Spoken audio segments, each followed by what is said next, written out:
I'd like to begin by doing this week's reading from the book from which we read every week, Living Wisely, Living Well by Swami Kriyananda.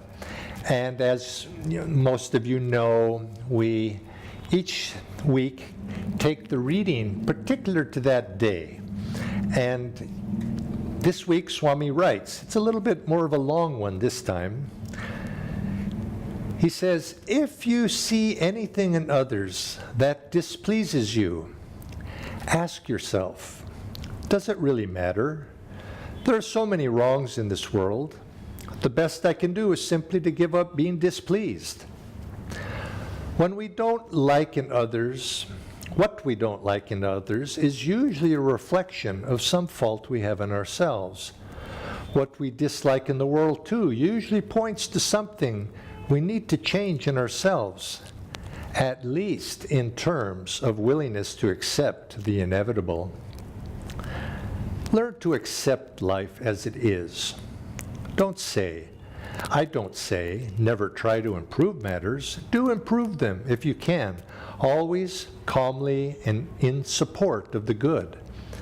But realize that there are simply too many wrongs in this world for all of them to be improved very much. Your first need, always, is to remain calm and undisturbed in yourself.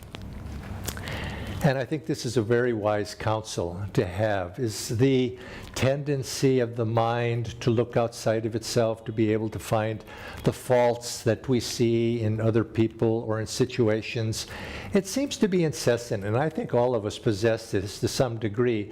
But I'm hopeful that in myself at least, and in other people as well, that as we get older, we begin to learn how to navigate this and be able to control that tendency to be able to find faults in this or that situation. When I was a young man, I think I was 21 at the time, it was the first time that I left the United States to travel to a different country. And I went to, as a student, I went to Mexico, which is south of the state of California where I lived. And I was there for about 2 months living with a family there on a project that I was doing as part of my schooling. And I was there with the family, and after maybe a month or so there was another young man there who was the son, a grown-up son, he was some years older than I was, of the family with which I was staying. And he told me once, after I had been complaining about some situation in Mexico at that time, he said, you gringos, in other words, you Americans, he says, you gringos, you're always looking and finding fault in everything with us people in Mexico. You think you're better than us. And he was quite strong in his statements. And you're always judging people of this country. And I was taken a little bit aback, and I didn't say anything. And I apologized for if I had offended him in some way. But I began to think about that after a while.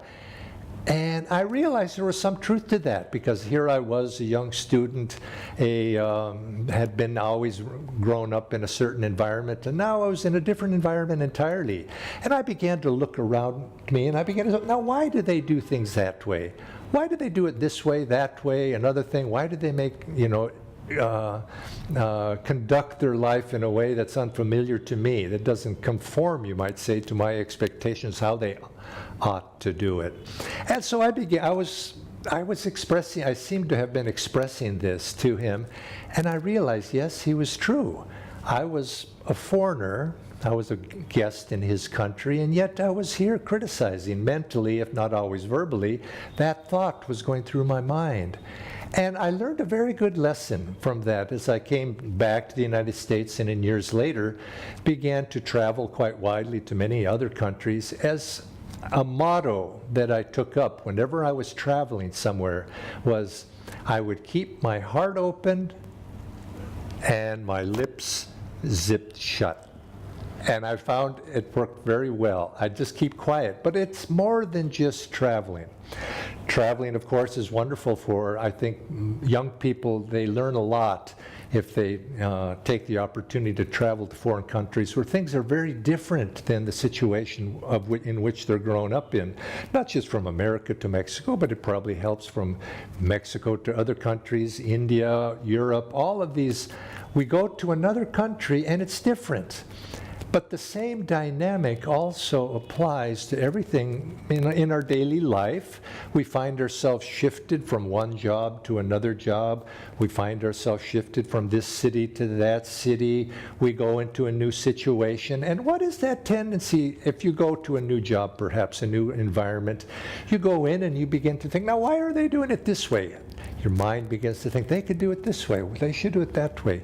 And the tendency to find fault and imperfections in one's environment, it's very tenacious. And if we think about it, our whole life can be spent and consumed with finding the imperfections that surround us, because this world was not made to satisfy us and be perfect for us. It's full of imperfections. And it's our job, of course, to be able to improve them, as Swami says in this reading, is to prove them where we can. If they're in our doorstep or on our lap, yes, we have a duty to do our best in life. But yet to do it in a spirit that is not seeking those imperfections out in the world around us all the time, that mental tendency, because it's very deleterious, and especially in the sense that when we look on the world, we see a certain spectrum of experiences in our life. But when we approach life in general with a critical mind, the mind that looks for imperfections, with biases, with prejudices, we narrow that spectrum down and we only see a very small part of the world that's around us, and we see it according to the filter that we have placed before our own eyes, the filter of our preconceptions. In a yogic sense, we'd say we see life through the filter of our own personal likes and dislikes. And is that really, are we really seeing the world as it truly is when we see it through those biases? No, of course not. And of course, what is an imperfection really? This world simply is. It's our judging it. It ought to be this or it ought to be that makes it imperfect according to our expectations. And so if we can learn to calm that, we find that what happens is our life becomes much more fulfilling. We become more joyful. We tend to not have that critical attitude that always, when we see imperfections, is affirming an attitude of discontent. I want things to be other than they are. And isn't that really what discontentment is? But when we can learn to accept life, okay, it is the way it is. I can accept it. That's how it is. And I can adapt to it. I can go with the flow of what is trying to happen in my life. And when you find that you're no longer looking at life with a critical eye, but you accept it for what it is and do the needful to adapt to it, you find that then everything becomes smooth in life. And what is the fruit? That it's said in one of the niyamas in the Raja Yoga tradition, that when a person has attained a state of contentment in life, one begins to experience bliss. Because we're not incomplete. We no longer expect life to be other than it is, and we see it in its totality, and we begin to see it in its fullness. And we learn that we can see joy in everything we do. And so this for our own benefit is why we should try to see if we can overcome, you might say, the carping spirit, as Krishna says in the Bhagavad Gita, that tendency to want things to conform to our likes and dislikes rather than accepting them as they are. To such a one, Krishna says, these teachings can be given because there's no longer that filter of the personal egoic biases that is preventing from us being able to see truth. But you could say that the real beneficiary in this is our own selves, Because as long as we have that discontented attitude, the wish for things to be other than they are, we're always going to be in that emotional state. We're cooking ourselves, you might say, in that broth of discontentment. And eventually we cannot be happy in that approach to life. I think I found this not only helpful when I travel to other countries, but especially when you go into a strange situation, you meet new people. Don't say anything right off the bat. The tendency of the mind to judge and to criticize, to see the differences of other people, if you can just, you might say, close the mouth and just absorb and accept the reality on its own terms, and you find that in a little bit of time, just as I ultimately found when I was in Mexico, I realized that much of my criticism and my perception of imperfection was simply ignorance on my part. I didn't really see the culture from inside that culture, to see it through the eyes of the people that live there. And so it is, you take a new job, you've probably been in the situation where maybe you've been in a job and a new person comes into your department. He's now your office mate. And immediately he starts pointing out all the things that are wrong, or you really ought to do it this way. And he hasn't even learned anything about the situation yet. And nobody likes a person like that. Well, don't be such a person. Let's not be part of the problem. Let's be part of the solution. So I guess you could say, that one of the things would be, what do we do about that? How do we, what some of the things we might want to think about? And I made a little list here. I went before the things, a couple of suggestions, you might say. In life we have, you could say that I mentioned one already, which is learn to go with the flow. If you see life, you see the situation, absorb it first without criticizing it, learn from the inside out, and then once you're experienced, then you can make constructive criticism, you might say, or help provide solutions to the situation. But if you don't do that, what happens is we're resisting what life is offering us. So don't resist life. Try to go with the flow of what's happening and learn to go with that flow, to get inside of it, learn the rhythm of what you're trying to adapt yourself to. Now this, of course, is easier to understand with going to another country, perhaps. Learn to go into the flow of that country, and then you'll find that then you begin to understand it from within. But the same thing applies to lots of situations in life, a new job, a new friends, a new city, wherever you might be. When in Rome, they say, do as the Romans do. Learn to adapt. But there's a kind of a little bit larger principle here at play that is illustrated by a story from the life of Swami Kriyananda. He said that when he was younger, he too would travel quite a bit to different countries.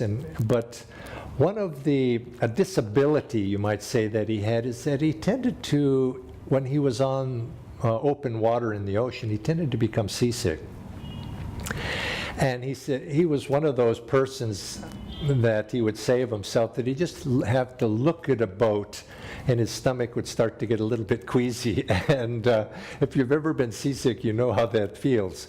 Well, he had to go to do a discourse to a coastal city, but the discourse was on an island, a few miles, some number of kilometers off the coast. He had to take a ferry, a boat, over to that island to present his program. And so he knew he'd have to go out in the ocean, and sure enough, he got on the boat, and it went out. By the time it got into the open ocean, it started to go up and down, and he began to feel that seasickness coming on him. But he said, no, I'm not going to allow that. He had been having this happen to him before. He made up his mind, I'm not going to allow this to happen.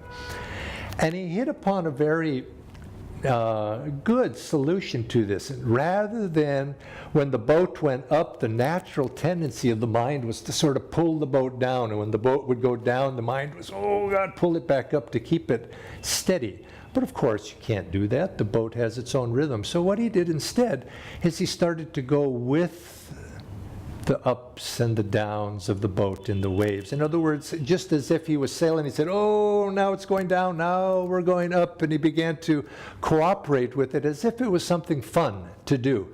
Up and then down, and he put himself out watching the bow going up and down, and he found that when he was able to overcome the resistance to that movement, which was impossible to do, he found that, and he was able to go with it, and he didn't get seasick.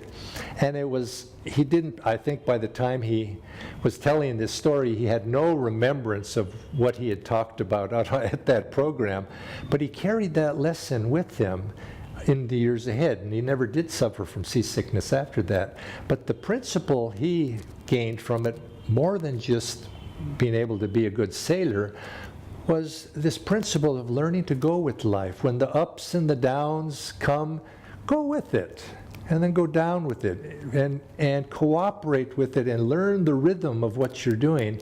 And then in that, once you're in the rhythm, say you're in a new office environment, a new job environment, get into the rhythm of that new environment, and then you can make suggestions. And then also, your suggestions are more likely to be received when people realize that you're part of the team and you've joined the team and now you understand. Then whatever you suggest at that time is going to be much more effective. So try to do that. Think of ways you can do that in whatever situation, particularly when it's in a new situation. Try to go with the flow and get into that rhythm.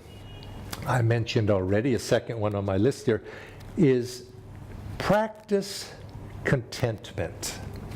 Now, we often think of contentment as when everything is perfect. Contentment will be the result of outward circumstances being just so.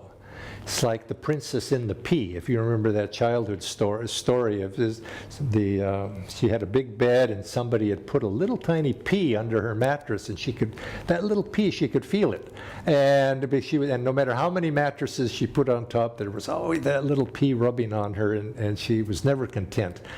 Well, we don't want to be like that, because life is not like that. There's always going to be something.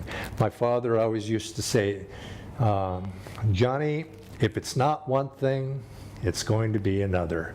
And I found that to be very true. Life will never be exactly the way you want it to be. And if you do get it just right for a little bit of time, pretty soon it's gone again. And so contentment doesn't come when you just get everything exactly fine. Contentment is something that we affirm, and we're absolutely fine no matter what happens outside. You see, because contentment comes from within. And the outward storms of tests and trials, they don't affect it whatsoever. And of course, this contentment comes through the practice of God's presence within us. When we have that divine presence within ourselves, nothing can shake us in that way. But it's also, you might say, to find a more middle ground here, it's something to affirm in our daily life. I'm whole, I'm complete, life is exactly, I can be happy right now in the moment. I do not have to wait for circumstances to make me happy. I can affirm that happiness right now. In fact, I have the power to choose to be happy right now. And then practice making the choice right now, being happy. In a sense, if you're a meditator, meditate in an attitude of joy. Choose joy. Don't meditate with the thought or sit in your meditation that if I get everything just right, then I will be joyful. Joy will come to me as a result. But rather meditate with joy. Bring joy to what you're doing. And it's the same thing with love or any of these divine qualities. We have to bring those to our meditation.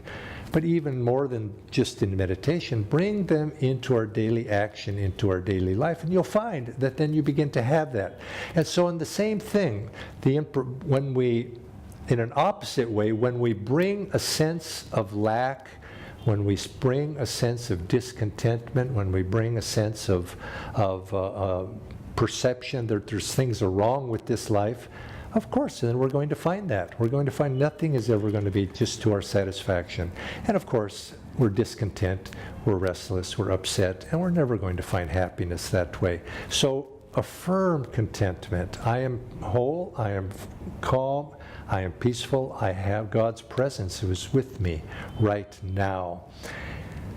I think another good thing to have to be able to ride with life's waves in life is we have to inculcate a bit of detachment in life. This life, if we get so wrapped up in it, into the moment to moment, and particularly in our likes and dislikes, we're going to ride the roller coaster of life. It's like being in a movie, a wonderful, thrilling movie. We get so wrapped up in it, we sometimes forget that it's just a movie, and so we feel the emotions of the characters on the screen. But when we step back, or as Paramahansa used to like to say, he'd say, look up to the beam of light that's projecting this movie on the screen. Go into the beam, but don't get involved in the light and dark and shadows so much of the movie, because those are passing. And so I think if we take that attitude toward life, that we stand back a little bit and say, yes, this too will pass. Yes, I can see that that picture's a little out of alignment, and that person's got a little bit of this quirk, and there's a little bit of discord here and there. We observe it, but we don't find ourselves immediately involved emotionally in every little passing fancy. We have to husband our resources so that when there is a need, which comes from time to time, when there's a need for action, not because we like it or dislike it, because there's a need for dharmic action to do something, to set something proper, that we are not distracted by the little things in life. If there's an emergency, we don't want to be such that the smallest little brush fire sets one into a panic. When there's a little brush fire, you go and you get the extinguisher and you put it out. Some people, the smallest thing, they lose their head. We don't want to be like that. We want to be centered and calm and able to make the appropriate action when it's needed. And you can only do that if there's a little bit of attachment. So be the observer in life. We assume that pose mentally when we meditate. We watch the thoughts perhaps passing across the screen of our inner consciousness. But as we come out of our meditation, we feel a sense of peace, we feel a sense of joy. Go about your day. Try to hang on to it for 5 minutes. Now that sounds pretty simplistic, but if those of you who meditate know that's not so easy. Hang on to it. 3 minutes, 5 minutes, 10 minutes. Go in your day and simply rest in that inner poise of peace and observe the life going on around you as if it's a movie. Enjoy that movie, but don't immediately jump back into participating into it wholeheartedly so that you forget that inner poise that you felt in meditation. This is also the attitude that Paramahansa Yogananda recommended that we take during the day. Feel as if your consciousness is here at the point between the eyebrows. It's from that seat that you're observing life around you, and it's from that seat that you're acting. You're aware. Your consciousness is whatever's happening around you, and you'll find you'll be able to maintain that stability of consciousness and that awareness that, you might say, protects you from being drawn in and sucked into the emotional moments of the day. You'll find that can help too. And then, if your mind is that sort that tends to see the imperfections of other people, the imperfections of life, try to consciously practice the opposite of it. Why not look, every time you see an imperfection, say, yes, but also there's this, and try to find a positive thing to bring it into balance. You might say, recognizing, well, I have this bad habit, but I can't get rid of it right away, but I'm going to balance it by trying to formulate a positive direction as well. It might be helpful also to reflect on what Swami says in this reading, that when we have, or if we have, this tendency to see imperfection around us and other people, they cause us displeasure, and you can feel it. Sometimes, why are you displeased? Why?